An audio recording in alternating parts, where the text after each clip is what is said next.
Thank you so much. Thank you so much. I'm very privileged and honored to be here in this space this afternoon. And thank you all for signing up and joining this session. And today I'm going to share on building an effective board, strategies for success. And as we begin, that is the outline of my presentation today, defining a board, just to make sure we are all on the same page. Benefits of having a board, why we fear having boards, setting up a board, and then we'll conclude. Many of us, when we are registering our companies, we always sign up some people as board members. And most times it is a formality. Not that the boards are active in any way, but we know it's a requirement. So we put any name. If it's a lady, you put your husband or your sister or your children, so that we may complete a registration process. But today, I hope we can engage well and convince you why you actually need to have an active board and a professional board in your SME. You may say my organization is just 1 year, 2 years. That is true. But if you're at least 5 years and you want to keep growing and be investor ready and invite investors and other funding, then it's high time you put in place a board. And just to begin by defining what a board is, a board is a group of people who give oversight over an organization. They give direction, they give control, and they hold the organization accountable. A board encompasses around authority, accountability, stewardship, leadership, and also direction and control. So there is direction, there's control, there's accountability, and stewardship. A board will also help you in making good decision-making and being responsible an organization. It gives oversight and monitoring of the organization. So we'll look briefly at the benefits, some of the benefits of having a board over your SME. The benefits of a board are very much tied into the role of the board and also the many reasons why you need to have a board. I will briefly go through at least 10 reasons. One of them is to do with governance. A board will give oversight and guidance, and the board will ensure that the organization is managed effectively and that it is fulfilling its purpose and objectives. So the board will be always asking, okay, why are we here? What are our objectives? How far have we gone? That is what the board does. The second reason why a board is beneficial to your organization is for strategic direction. The board will help the organization in setting up a strategy and making sure that strategy meets the objectives of all the different stakeholders. And the board will also look into how you prioritize resources and also support you in mobilizing resources for the organization. The third benefit of having a board is to hold the organization's management accountable for performance, financial management, but also compliance with laws and regulations. If, for example, you have an organization, you are the owner, the founder, the chair, the manager, the managing director. Sometimes you find you are also the finance manager, you are the marketing manager. Who holds you accountable? So the board helps you to hold you account. They ask you questions to ensure that you are being compliant with the laws, all the statutory requirements are being met. They ask you on the priorities what you set out to do in the year. Some of us set out to do a number of things in our organizations. But if you don't have a board to help you ask those questions, how far are we in implementing our operational plan? You'll find that many things get undone, or they are done in a loop-sided manner because you don't have a board. The fourth reason why we need to have a board is that a board, especially if carefully selected, brings expertise, because you bring together people with diverse skills, people with different experiences from yours, people of different genders, men and women, people of different age groups. If you are young people, you put on board some older, mature people who have seen life a bit more. If you are older people, it's good to bring in people of different younger age groups, who are the majority of the population today. So a board, if well selected, will bring expertise and give you insight and guidance. For example, if you're an engineering firm, you don't need to bring only engineers. You can have a lawyer, a marketeer, a finance expert. So they bring in some expertise which you do not have in this organization. A board also represents the interests of the stakeholders, like the owners, but also a board markets your organization. So a board is very beneficial to your SME or NGO. Another benefit of a board is that it helps you in risk management. Part of the role of the board is to identify the key risks of the organization, find out what is the probability that these risks shall happen, and if they happen, what are the effects on the organization, and how can we mitigate the risks of these risks. So a board is crucial. One of the work they have to do every quarter is to ensure that risks are being mitigated. The other benefit of the board is to do with compliance. As I mentioned, sometimes we have our organizations. You are the MD, you are the chair, you are the marketing person, at times you're the finance person. And oftentimes we miss out in the compliance with legal and other regulatory requirements like NSSF, pay as you earn, and eventually you find yourself being fined when you have not been compliant with all these statutory requirements. So sometimes we need somebody to be able to ask us and say, okay, are we paying pay as you earn? Are we paying VAT or withholding tax? Are we remitting NSSF? The other eighth benefit of having a board is that the board provides support and guidance to the management and staff. The board is supposed to work with management and give them support. And also because you select people with skills and have exposure and experience, the board shares some of those skills and experience which help support the management in the day-to-day activities.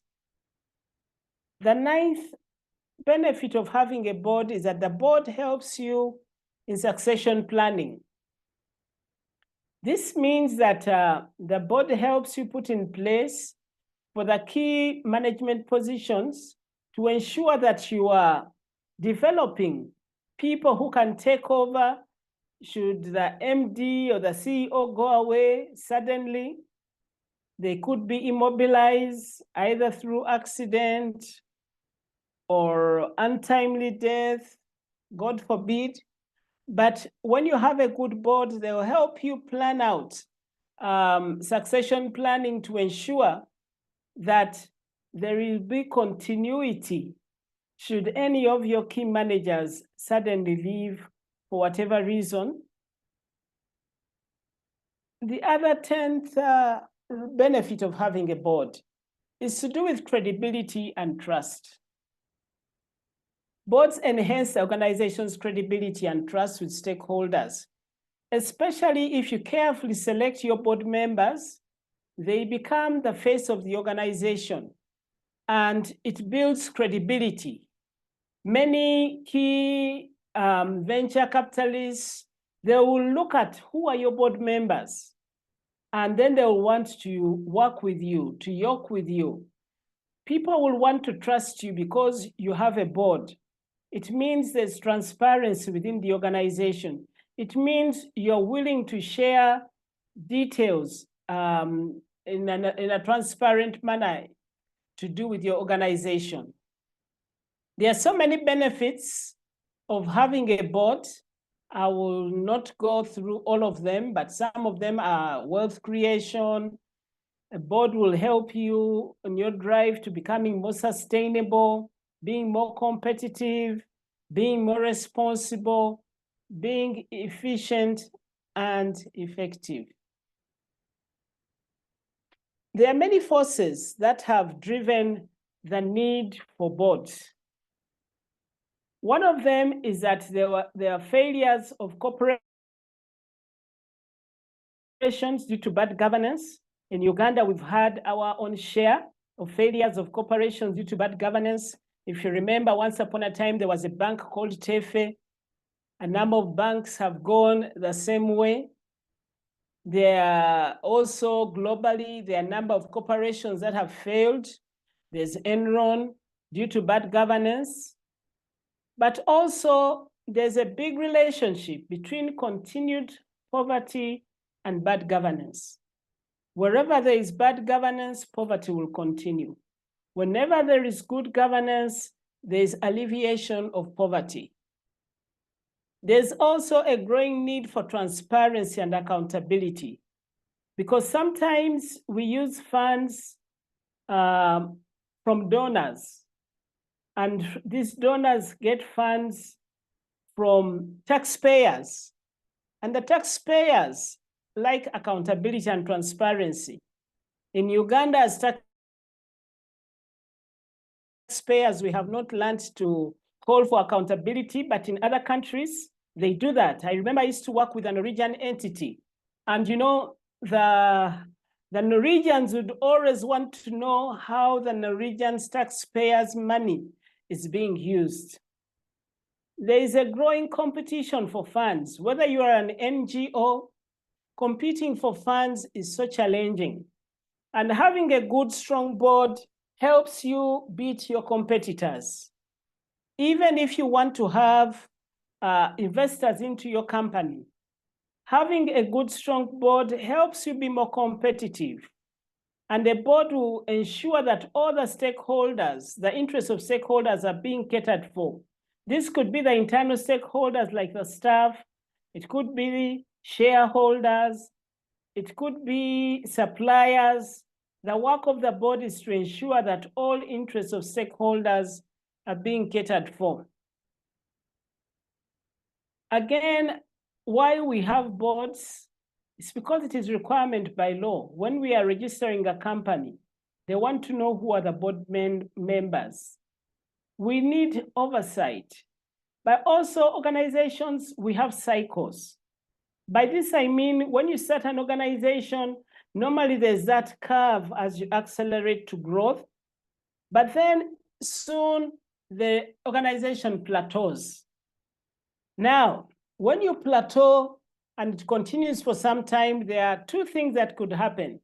You start going down, or you can again accelerate upwards. And oftentimes this happens when you put in place new people, new ideas that would come from a board. Oftentimes as owners, after some years, we run out of ideas. We get to a state of burnout. So we need new people to help you think, to give you new ideas, to propel you forward.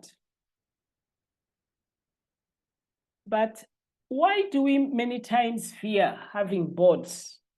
I don't know if we can participate together on this. Can we type in the chats? Why do we fear having boards? I don't know if you are if you have an organization. Why do you fear having a board in your organization? Can we type something in the chat room?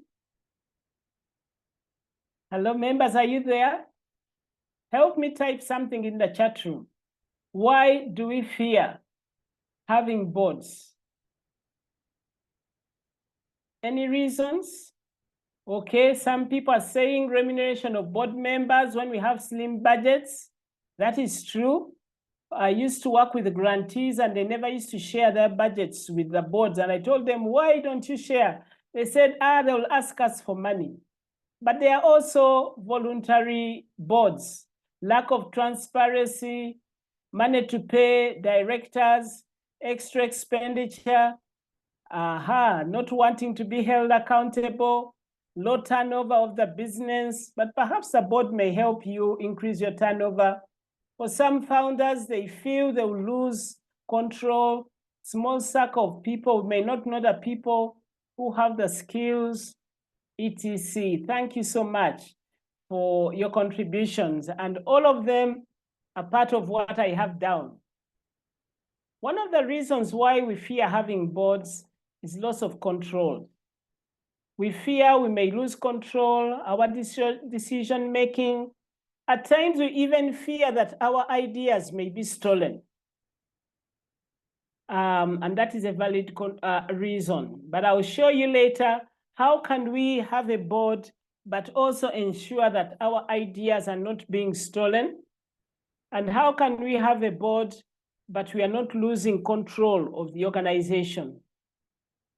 Another fear we have is accountability. We do not want to account to anyone. You know, boards bring scrutiny. Boards bring scrutiny. They start asking you questions, and sometimes we are uncomfortable because we prefer autonomy. But we need to learn to accommodate these questions because they help us think. They help us put in place good systems and policies. If no one ever questions us, we will also limit our growth as a company, as an NGO. The third fear that many people have is transparency. Boards will require transparency, and that can be challenging because we have some secrets, there are things you don't want to bring to public image. But if there are things we are hiding, perhaps it means there is work we need to do to organize our organization. The fourth fear is conflict. Some people fear conflicts because indeed boards can create some conflict or tension when people are debating all kinds of things, and we fear tension. But not all conflict and tension is bad. There is some positive conflict that helps us to think through issues, that helps us come up with good and better decisions. The other fear, as some of you mentioned, is cost. Sometimes it can introduce a cost, director fees, meeting expenses, etc. But I have served on boards before where we are not paid anything. There are also boards as you're starting, which can be voluntary. Based on our balance sheets, I think no board member will demand much if they know how much you're earning. The other fear is to do with time commitment. Preparing for board meetings at times requires significant times, preparing board papers, and so on. Other people fear criticism because you don't want anyone to criticize your nice idea. But we need to open up and know that if you have a good board that is well-meaning, that they are criticizing for the good, they are asking you questions to help you come up with better ideas, better implementations. There's a fear of change. Boards may drive change, and this can bring discomfort within an organization, sometimes especially the culture and concentrated leadership, and we don't want to change from that. There's a lack of understanding about the role and the benefits of a board, and that can bring apprehension. So it is good to know, to go out of your way to understand what are the roles of a board. Why a board? And once we understand the roles, the limitations, the boundaries of the board, I think we will be able to open up more about having boards. There are boundary lines for boards and for management. All right, so how can we go about in creating a board? I have written a number of things that could guide us and help us in creating a board and to get out of the fear that we have for boards. First and foremost, define what do I want this board to do? What will be the scope and the role of the board? What will be the responsibilities? If we do work out this role, the mission, the scope of the board, it will help us not fear. And it will help the board we put in place not to go beyond the boundaries. The other issue is also map out what are the competencies I need for my board. For example, again, I'll use an engineering firm. If you want to have a board for your firm, don't fill the board with engineers. That is one way of getting people running away with your ideas. You're already competent enough as an engineer, but perhaps you need somebody to help you in marketing. You need somebody to help you oversee the finance operation. You may need somebody who is a business-minded person. You may be a very good engineer, but you're not very skilled with business skills. So map out the required competencies you need for your board. And so that by the time you start looking for board members, I'm looking for somebody who is legal. I'm looking for somebody with finance competencies. I'm looking for somebody with competencies as a marketeer, and so on and so forth. And if you're starting out to get a board and you're an organization for the first time, you're having an active board, begin with few people. It may be 3 or 5 people. You could even begin by having an advisory board, which meets 3 times in a year. And then later on, as you all get comfortable with one another, you graduate it to an executive board. It is also good to ensure diversity. By diversity, I mean, do not have only women on the board. Do not have only men on the board. Have a mixed gender with men and women. Even if it is a women-led organization, it's good to have the perspective of the male gender. And also to do with diversity, have people of different age brackets. You can have the youth, somebody representing the youth, middle age, and the older people, because they all bring in different perspectives which are good for the organization. Again, around diversity, do not look for people only from one people group or one tribe. Have diversity. When you have diversity, you are bringing confidence around your organization. And after you have mapped out the competencies, make a profile of the kind of board members you have. For example, again, if I go back to an engineering firm, you may want people who have served on a board before, or people who have worked with 10 years, 5 years experience. Work out the numbers you want on your board, whether they are 3 to start with or 5. Don't start with a big number. It will overwhelm you trying to follow up or trying to make decisions. Start with a small number, and it's always advisable to have an odd number so that in case you vote, it is easy to vote. There won't be a tie, but though of course sometimes the chair may have a casting vote. And then determine the kind of directors that you want.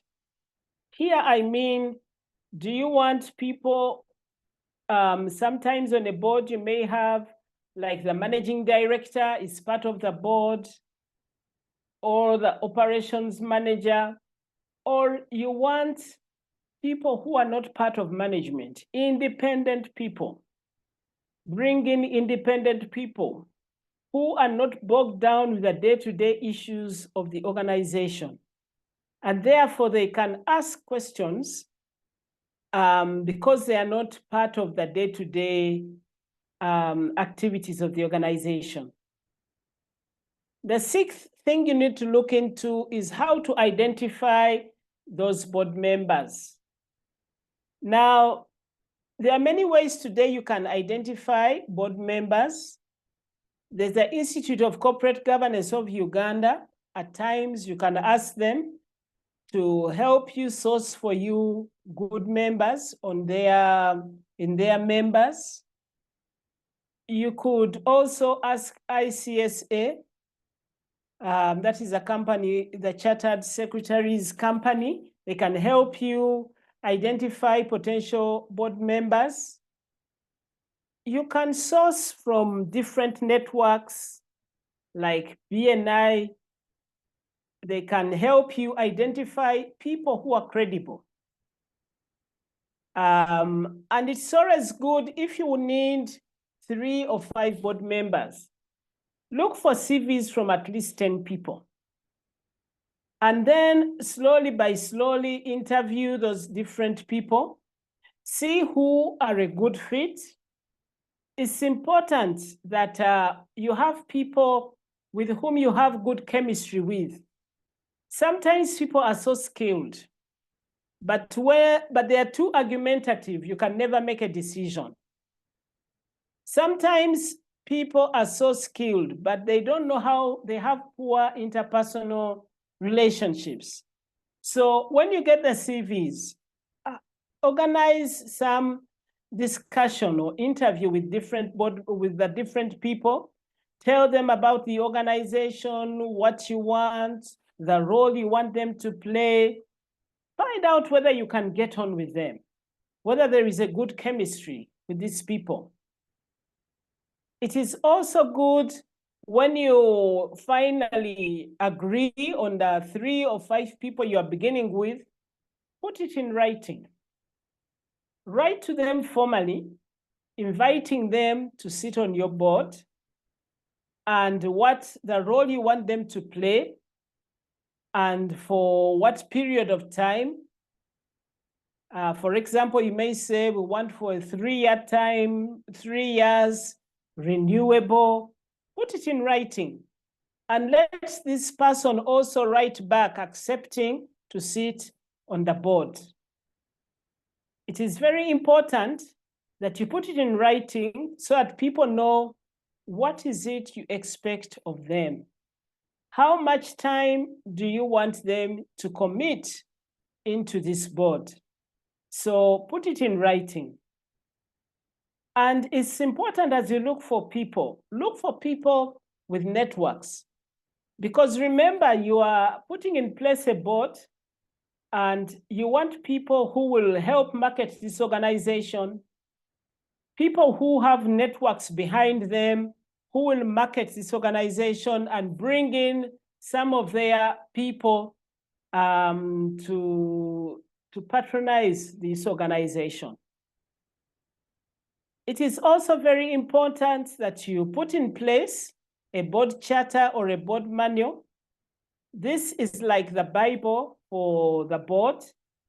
This helps spell out what are the roles of the board, what will be the responsibilities, how do we make decisions on the board, and how do we communicate on the board.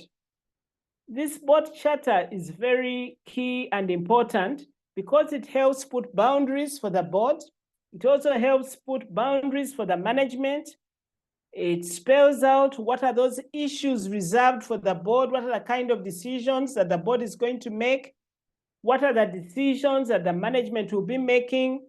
So a board charter is very important because it clarifies what the board members are supposed to do and also the boundaries that the board has and also the management has.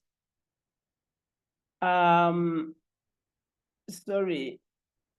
At the end of it all, you need to ensure that you have also key policies like the bylaws, the memorandum and articles of association. These are important because they will guide the board members to know what does this organization stand for.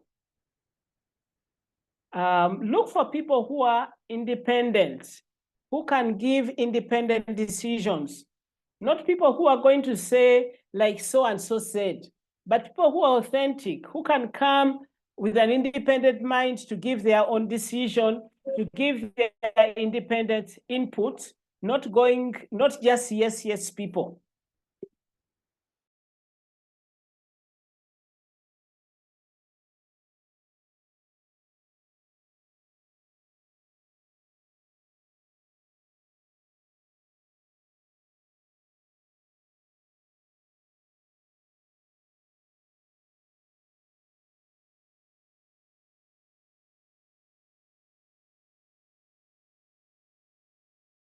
Hi, it seems you have lost her. Let me just check on her. Thank you.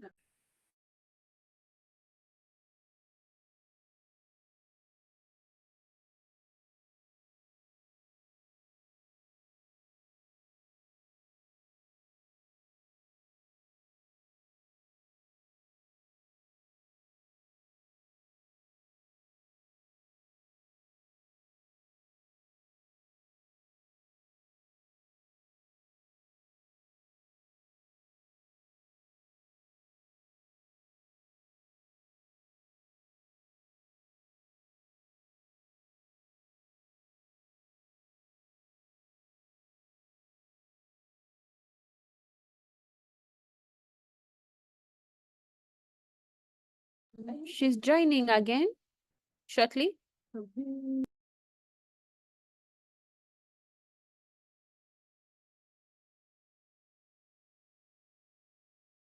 Kindly share your questions on the chat. I'm looking forward. I have a few questions. Kindly send them through so that when we are answering questions, we're able to answer them at once. Thank you.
Welcome back, Priscilla.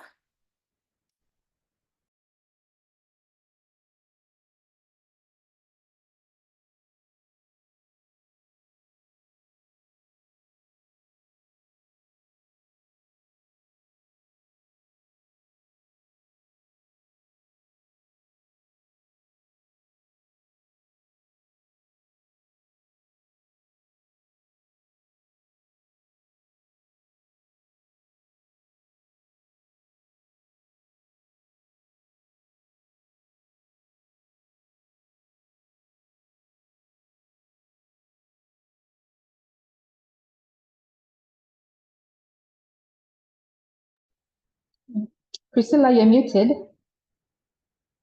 Yeah, I'm sorry. I'm sorry. I'm so sorry. So what I was trying to say is when you get your board members, we want to look for people of integrity. People, because the board members are going to be the face of the organization.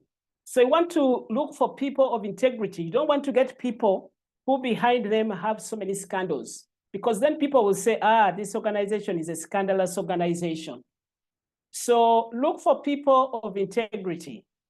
Scan around them to find out that they are people of integrity, not people who are full of scandals behind them. And when you get your board in place, take time to induct and train the board members. Make sure you are all on the same page. Get somebody to train, to induct them so that they may know what are the roles, what are the responsibilities. Make sure they understand what their role is going to be. Let them ask questions. As I come to a conclusion, what are some of what makes your board great? First of all, foster a culture of open dissent, where people can open yes people. And also people who can engage in constructive conflict, not only agreeing to what the manager says, but avoid destructive conflict. Work together as a team. You're building a team. Ensure people are independent as individuals, but working together as a team. And address decisions comprehensively. When decisions are made in a board, make sure there's a follow-up of those decisions to know that they are being implemented in a timely manner. And then evaluate the performance of the board on an annual basis. Have a review to find out how are we performing as a board, because you don't want to have a board for the sake of a board. Ensure there's good performance. Evaluate how the board is performing. Ensure the board has a work plan. Evaluate that work plan. Are we achieving our work plan on an annual basis? If not, why not? What can we do to evaluate the performance of the board? And finally, in conclusion, having a board in place helps the organization achieve their goals, their objectives. The organization becomes more trustworthy and able to succeed in the long term. Also, having a board in place enables you to access more funding and also venture capitalists who may want to invest in your organization. Also, having a board in place helps you because you bring on board people who are equals, but with expertise from their different walks of life. You bring in place new ideas. You are able to access the networks of those board members. You also are able to enhance accountability, transparency, and the legality of this organization. Thank you so much.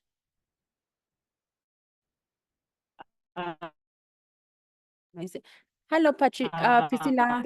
Training on board readiness on the 4th of October. I'll open up now for any questions. All right. Thank you so much, Priscilla. First, leave that slide again. First, leave it there. This one? Yes, this one. All right. So when I was starting my introduction, some people were not on the call. And Priscilla is, okay, I said I met her when she's already sitting on boards. Uganda National Airlines is one of where she's a chairperson.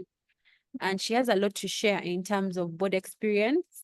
Whether you're a board member, you want to be a board member, I'm hoping everyone on the call is either on a board, or I can see some people here on boards where I even serve together with them, and or you're anticipating that you're going to sit on a board, or you have a company where you want to open up a board.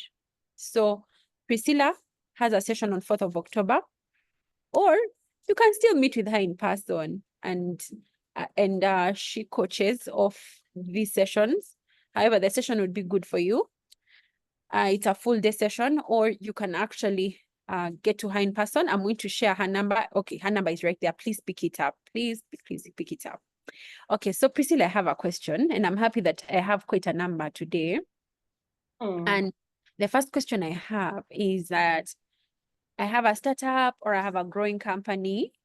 How often should I change my board? Is there a timeline for it? That's the first question. Okay, are you giving me a set of 3 questions, or I answer one by one? No, let me give you the next one. And then the other one is that before I even change the board, how often does one need to have a board? At what point in a business? How do I know when I need to have one? Then the other question was, what was the difference between an advisory board and an executive board? That's the third one. Okay. Yeah. Okay. Thank you so much, Primera. Please tell me more. Thank you so much, Primera. So I could start with the last questions, the difference between an advisory and executive board. An advisory board is just that. It gives you advice. You don't need to take the advice, but perhaps it may be good for you to take the advice. And even if you don't take the advice, there are no legal issues to it that you never took the advice of the advisory board. And an advisory board will meet less frequently than an executive board. Sometimes it may meet 2 times in a year, 3 times in a year, and that's it. So they come together, you may have issues you need advice upon, you update them on the organization, and that's it. Now, an executive board is a board which will meet at least a minimum of 4 times in a year. It will have board committees, which are also meeting and scrutinizing a number of things. And the decisions of the board are binding. You need to follow the decisions of the board. My advice would be, if you're just beginning out to start and have a board, begin with an advisory board, and then you can graduate into an executive board. How often do if I have a startup, how often should I change this board? First of all, if you have a startup, sometimes, depending on the nature of the business you're doing, if it's a financial organization, yes, you need a board right from the beginning. If it's another kind of business, you may start having a board at least 3 years after you have set up the organization. Because if you have a board so quickly and then so many questions, sometimes it can paralyze the progress of the organization. But of course, if it's a financial organization, mandatory, you need to have a board right from the beginning. And the board can have a term of 3 years, and it could be renewable. 3 years, why I'm saying 3 years, because most times the first year you're just beginning to learn the organization and understand it well, and then you start giving more value in the 3rd year. So then you can renew the board's term for another 3 years, and then after that, you change. But also when you're changing the board members, it's not good for all of them to go at the same time. You should phase them. For example, 2 may leave 1 year, then you add on 2 new members, and then another 2 may leave the following year. Why you're doing that is that you want to retain institutional memory. If you bring in a new board all the time, new members, you'll find sometimes they take you back on things you finalized dealing with a long time ago. So it's good to retain 2 or 3 members then you drop some, you bring in new members, so that they are all not completing their board term at the same time. And yes, you need to change a board. As I said, you may give them a term of 3 years, renewable, and then you can change. Some give them 2 years, renewable for another 2 years. So after 4 years, you are having a new board in place. But as I said, scatter the way in which the board members leave the board so that you have institutional memory and all the board members don't go at the same time. Unless there's a vote of no confidence in the board, then they can all go at the same time. But it is good to stagger the way they exit the board for institutional memory, and also not to take you backwards on things you already finalized working on. Thank you.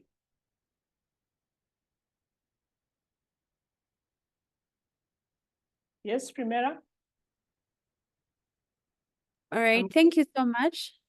Thank you so much. How about a normal business? Like, even if it is already a grown business, how often, in terms of changing boards? I know you have given us the advice. Thank you so much. So it wasn't just about a startup; it was also a growing business in terms of changing. Thank you very much. Any other questions?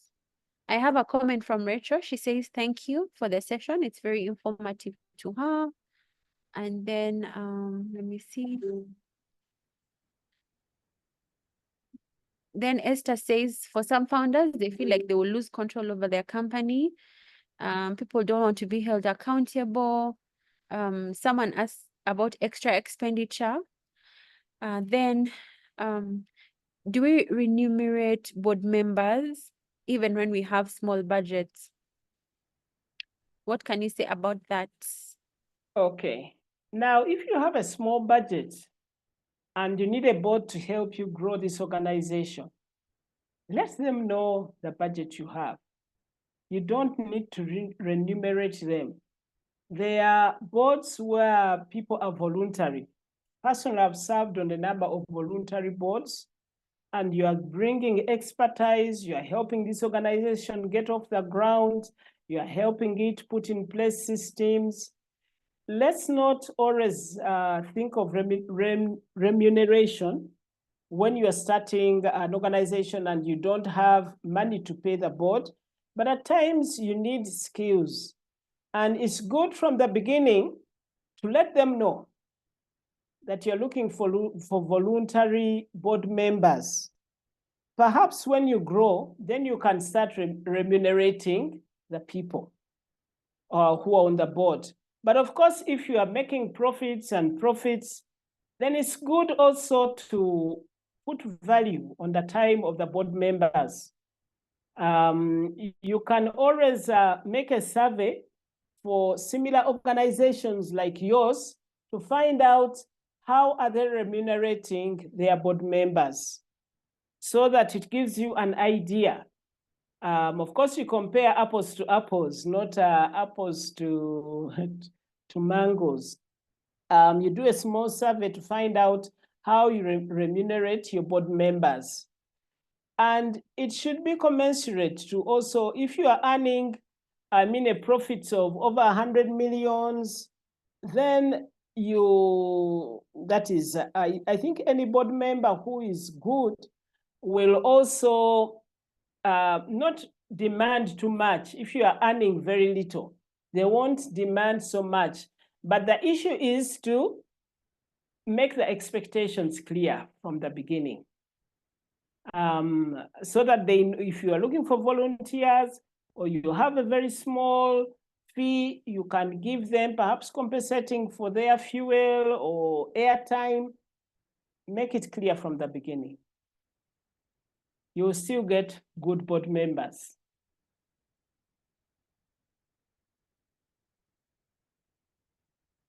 Okay. All right. Thank you so much, Priscilla. Then I have another question that is mine personally. Like if I was to remunerate, should I think of it like from a monthly point or every time they sit on, they have a sitting? For a normal company, it will be on a quarterly basis when you sit.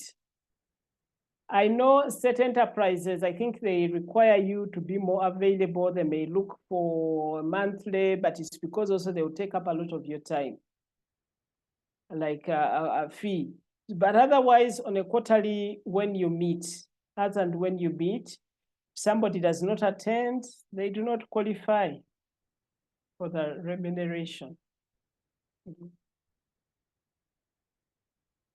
Thank you. So I also have another question. Mine, it hasn't come through. So I've been trying to, okay, go this route of creating a board. I have picked out the board I would like to sit on my board. However, I'm not able to start properly because I haven't created the first document you talked about, like a charter.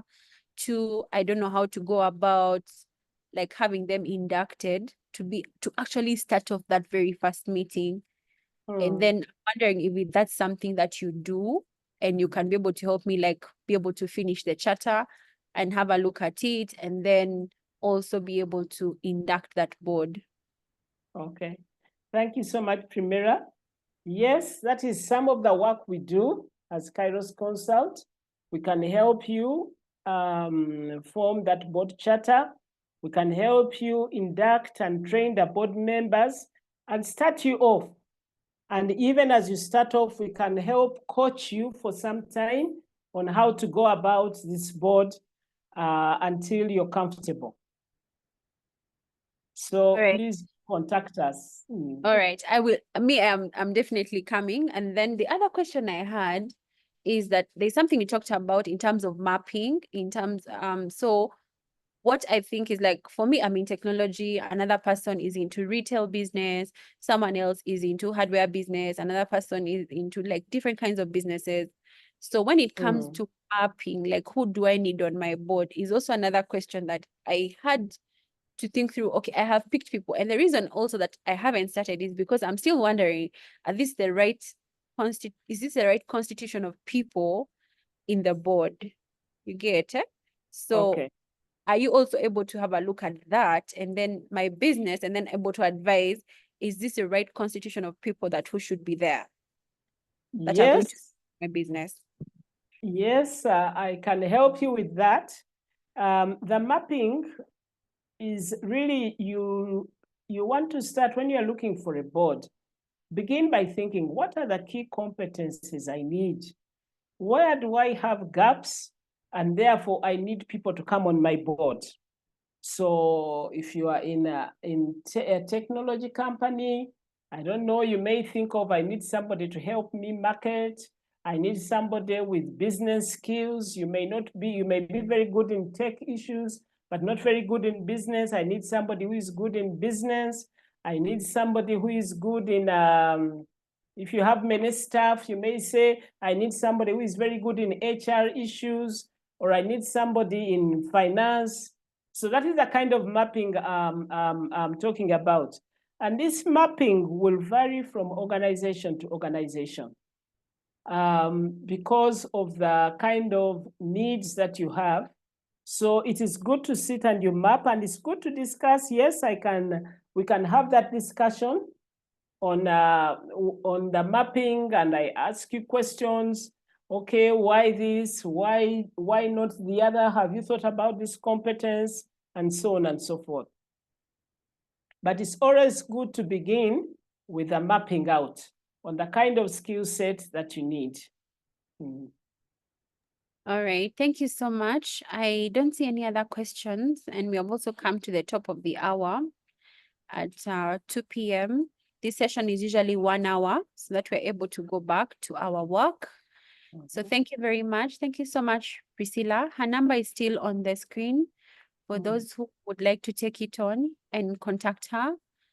Priscilla, I'm going to make a date with you and we go through my business and you support me also to take on the next step, because I know I need this. I just need to be able to understand how to actually navigate it. And then you can support me to be able to navigate that last part. Okay. This session right. was really requested for by the ladies. They requested and said, we want to understand about how to do governance, proper governance. For me, it's also an issue I'm struggling with as a business. So it was nice to have you. Thank you so much for sparing your time to be able to do this session for us. Thank you so much, Priscilla. And thank you so much to everyone who has come through. We really appreciate you. Thank you very much. I am going to share this video in your inboxes via email, as long as you with the email that you registered to come into the session with. Thank you very much. All right, thank you. There were also gentlemen on the call, I see. Yeah, thank you. Thank you so much, Primera. Yeah, thank you. Thank you, it's a pleasure.